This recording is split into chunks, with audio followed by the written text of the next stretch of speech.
नमस्कार। आकाशवाणी से प्रस्तुत है समाचार प्रभात।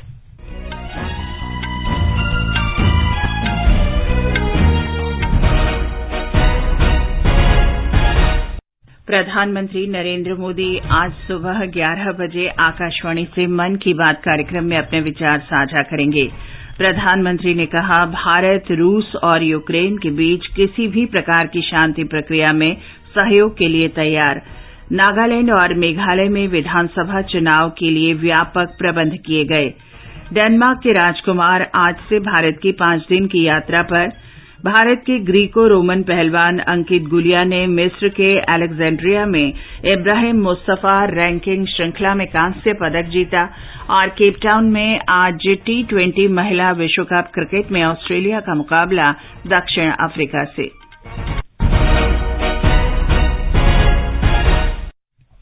समाचार प्रभात के साथ मैं चंद्रिका जोशी।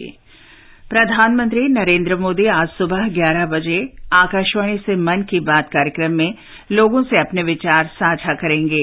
आकाशवाणी और दूरदर्शन के समूचे नेटवर्क से मन की बात का प्रसारण होगा। ये प्रसारण आकाशवाणी समाचार की वेबसाइट और news on AIR mobile app पर भी उपलब्ध रहेगा। आकाशवाणी समाचार, दूरदर्शन समाचार, प्रधानमंत्री कार्यालय, सूचना और प्रसारण मंत्रालय के YouTube चैनलों पर इसका सीधा प्रसारण होगा। आकाशवाणी से हिंदी प्रसारण के तुरंत बाद मन की बात का क्षेत्रीय भाषाओं में भी प्रसारण किया जाएगा। प्रधानमंत्री नरेंद्र मोदी ने कहा है कि यूक्रेन में संघर्ष की स्थिति उत्पन्न होने के समय से ही भारत इस विवाद को बातचीत और कूटनीति से सुलझाने पर बल देता रहा है। जर्मन चांसलर ओलाफ शोल्ज के साथ कल नई दिल्ली में वार्ता के बाद प्रेस वक्तव्य में प्रधानमंत्री ने कहा कि भारत किसी भी शांति प्रक्रिया में योगदान के लिए तैयार है। उन्होंने कहा कि कोविड महामारी और यूक्रेन संघर्ष से पूरी दुनिया और विकासशील देशों पर खास तौर से असर पड़ा है और भारत ने इस संबंध में अपनी चिंताएं प्रकट की हैं। प्रधानमंत्री ने कहा कि भारत और जर्मनी दोनों इस बात पर सहमत हैं कि ये समस्याएं साझा प्रयास से ही और यहां तक कि G20 के भारत के अध्यक्ष रहने के दौरान भी सुलझाई जा सकते हैं। प्रधानमंत्री ने कहा कि संयुक्त राष्ट्र सुरक्षा परिषद में सुधार के लिए G4 में भारत की सक्रिय भागीदारी इसी का परिणाम है। भारत और जर्मनी ने बहुपक्षीय संस्थानों में वास्तविक वैश्विक स्थिति अनुरूप सुधारों की आवश्यकता पर फिर से बल दिया है। प्रधानमंत्री मोदी ने जर्मनी के चांसलर ओलाफ शोल्ज के साथ वार्ता के बाद कहा कि दोनों देशों ने संयुक्त राष्ट्र सुरक्षा परिषद में सुधार के लिए G4 समूह में मिलकर काम किया है। उन्होंने आतंकवाद और अलगाववाद के खिलाफ संघर्ष में भारत और जर्मनी के बीच सक्रिय सहयोग पर भी बल दिया। प्रधानमंत्री ने कहा कि भारत और जर्मनी के बीच सुरक्षा क्षेत्र में भागीदारी रणनीतिक सहयोग में महत्वपूर्ण है। श्री मोदी ने कहा कि दोनों देश एक दूसरे के आपसी हितों को अच्छी तरह से समझते हैं।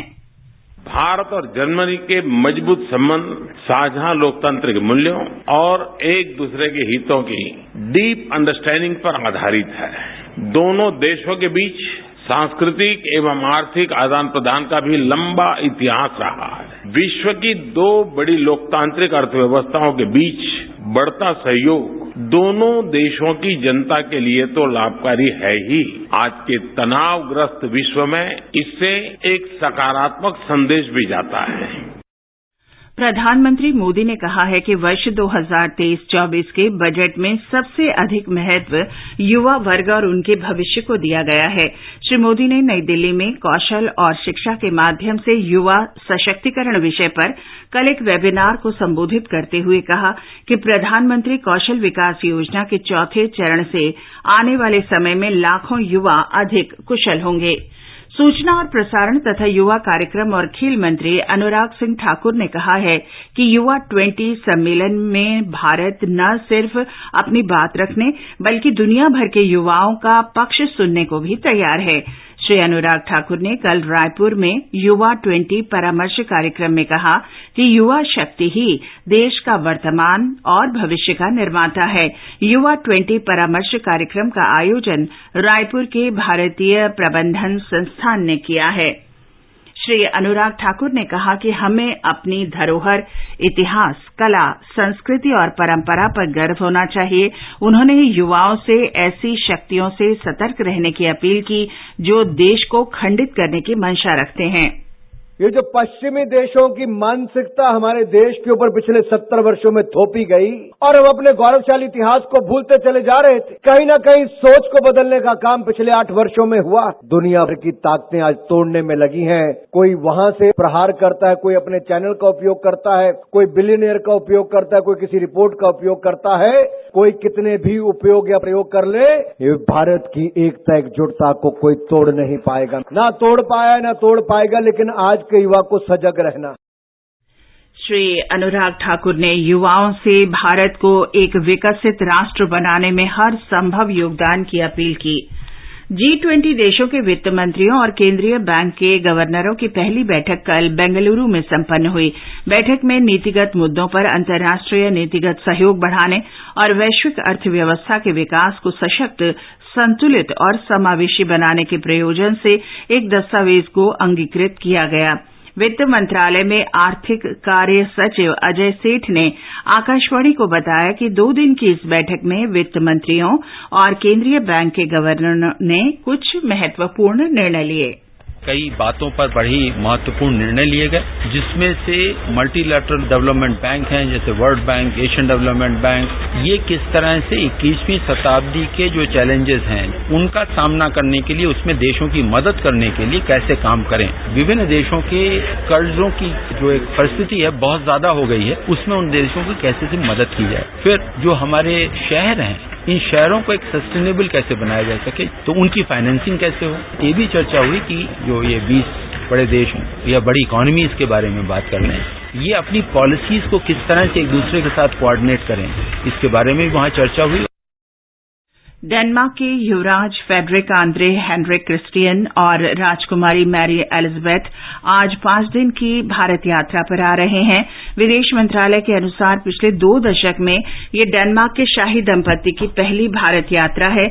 यात्रा के दौरान डेनमार्क के युवराज राष्ट्रपति द्रौपदी मुर्मू, उपराष्ट्रपति जगदीप धनखड़ से मुलाकात करेंगे। बाद में वे आगरा और चेन्नई भी जाएंगे। उनकी इस यात्रा से दोनों देशों के संबंध और मैत्रीपूर्ण तथा प्रगाढ़ होने की आशा है। ये समाचार आकाशवाणी से प्रसारित किए जा रहे हैं। दीदी, नौकरी लग गई। अरे वाह, बधाई हो। तो अब तो ढेर सारी शॉपिंग। हाँ दी, नया मोबाइल। अरे रुको शहजादे, सैलरी से पहले खर्चे। इंस्टेंट लोन भी तो मिलता है। पहले बजट बनाना सीखो, फिर खर्च करो। पर दी, देखो, कमाई का एक हिस्सा हमेशा बचाना चाहिए, लेकिन पार्टी देने से नहीं बचोगे तुम। हाँ दी, पार्टी मेरी, बजट तुम्हारा। अच्छा। RBI कहता है, सही वित्तीय बर्ताव करे आपका बचाव। खुजली झटपट दूर करे, जालिम लोशन। वही नाम वही काम, कुछ भी नहीं बदला। चर्म रोगों का दुश्मन जालिम लोशन। समाचार प्रभात में आपका फिर स्वागत है। नागालैंड और मेघालय में कल होने वाले विधानसभा चुनाव के लिए व्यापक प्रबंध किए गए हैं। दोनों राज्यों में मतदान सुबह 7 बजे से शाम 4 बजे तक होगा। नागालैंड में विधानसभा चुनाव के लिए मतदान कर्मियों को चुनाव सामग्री के साथ मतदान केंद्रों पर भेजा जा रहा है।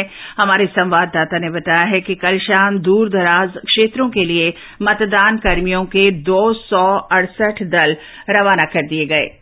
नागालैंड में स्वतंत्र और निष्पक्ष चुनाव सुनिश्चित करने के लिए व्यापक उपाय किए गए हैं। पूरे प्रदेश में कुल 2315 मतदान केंद्र है।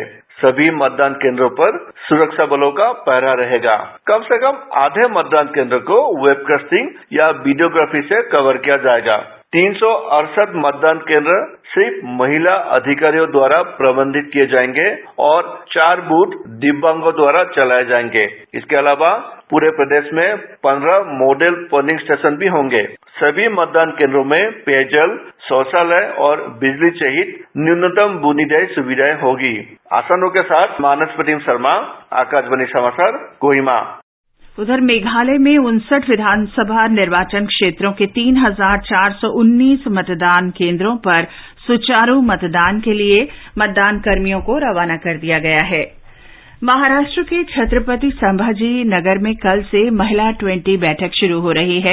G20 के इस आधिकारिक समूह की ये पहली बैठक का उद्घाटन केंद्रीय महिला और बाल विकास मंत्री स्मृति जुबिन ईरानी करेंगी।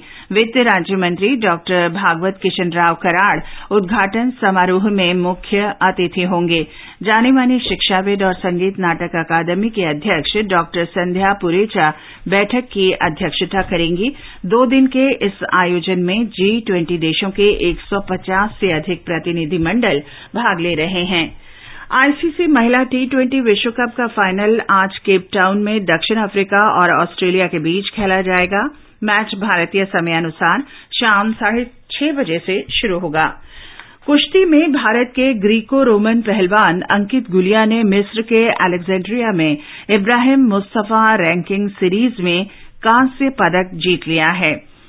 अंकित ने किर्गिस्तान के नूरजिगित केशनबेक को 9-0 से पराजित किया।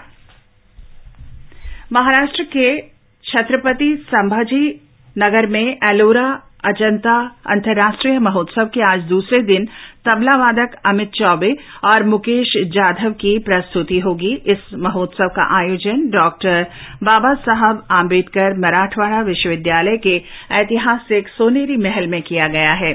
14वां राष्ट्रीय संस्कृति महोत्सव कल राजस्थान में बीकानेर में शुरू हुआ। केंद्रीय संस्कृति मंत्रालय द्वारा आयोजित इस महोत्सव का उद्घाटन शोभा यात्रा के साथ किया गया। दिल्ली के प्रगति मैदान में कल से विश्व पुस्तक मेले की शुरुआत हो गई है। ये मेला अगले महीने की 5 तारीख तक चलेगा। इसमें आम नागरिक सुबह 11 बजे से रात 8 बजे तक जा सकेंगे। इस बार विश्व पुस्तक मेले में फ्रांस सहयोगी देश के रूप में भाग ले रहा है। मेले में G20 देशों की किताबें, साहित्य और संस्कृति को प्रदर्शित किया जा रहा है। ये समाचार हमारी वेबसाइट newsonair.gov.in/hindi पर भी उपलब्ध हैं।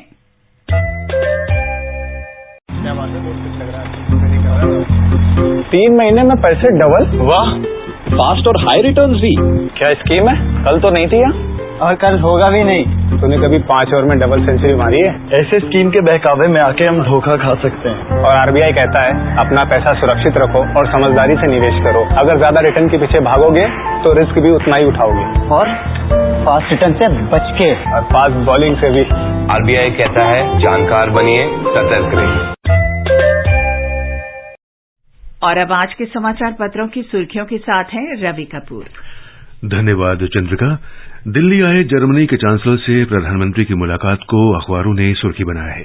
राजस्थान पत्रिका लिखता है, वैश्विक संदर्भ में मोदी बोले भारत हर प्रयास में शामिल।